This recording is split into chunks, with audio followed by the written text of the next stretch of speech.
Hello guys, কি অবস্থা সবার? আশা করি সবাই অনেক ভালো আছে। তো আমরা তো সকাল সকাল কোথায় যাইতেছি সেটা তোমাদেরকে একটু পরে বলতেছি। তারপর গাইস আমরা কিভাবে হাইটা যাইতেছি সেটা হৃদয় লুকিয়ে লুকিয়ে ভিডিও করতেছিল। তারপর তো গাইস যেহেতু আমরা অনেক সকালে বাসা থেকে বের হয়েছি তাই চলে আসলাম আমাদের কোনাবাড়ি বিখ্যাত একটি রেস্টুরেন্টে কিছু খাবার জন্য। তারপর আমার ভাইরা শাকিল বলতেছে আমার রুটিটা তো কাঁচা কাঁচা হয়েছে। তারপর ওয়েটারটাকে ডাক দিয়ে রুটিটি চেঞ্জ করে নিলাম। আর এদিক দিয়ে তো হৃদয় বসে বসে ঘুমাইতেছে। তারপর বন্ধুরা খাওয়া দাওয়া শেষ করে অনেক কষ্ট করে চলে আসলাম ঢাকায়। আর এসে নামলাম এয়ারপোর্টের সামনে।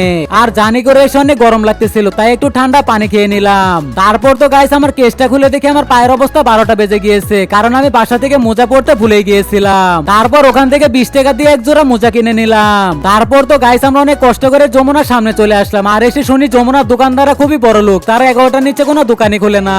তারপর গাইস কি আর করার, আমরা নিরুপায় হয়ে ওখানে দাঁড়িয়েছিলাম আর দাঁড়িয়ে দাঁড়িয়ে গরম খাইতেছিলাম। তারপর আমার ফ্রেন্ডরা বললো চল আমরা একটু ঘুরে আসি। তারপর গাইস আমরা দীর্ঘ 1.5 ঘন্টা ঘুরে আসার পরে যমুনার সামনে চলে আসলাম। আর দেখো গাইস কত মানুষ ওয়েট করতেছে।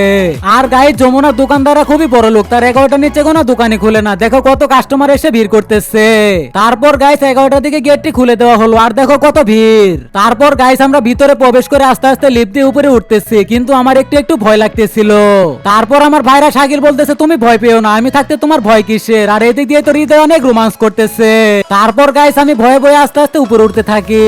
তারপর গাইস চলে আসলাম আমরা মোবাইলের দোকানে। আর দোকানগুলো অনেক ফাঁকা ফাঁকা ছিল, কেননা গাইস আজকে তো ঈদের আগের দিন ছিল, আমি তো ভুলে গিয়েছিলাম। তারপর তো গাইস অনেক খোঁজাখুঁজি করার পর একটি দোকানে চলে আসলাম। আর এই দোকানের ফোনগুলো মোটামুটি ভালোই ছিল।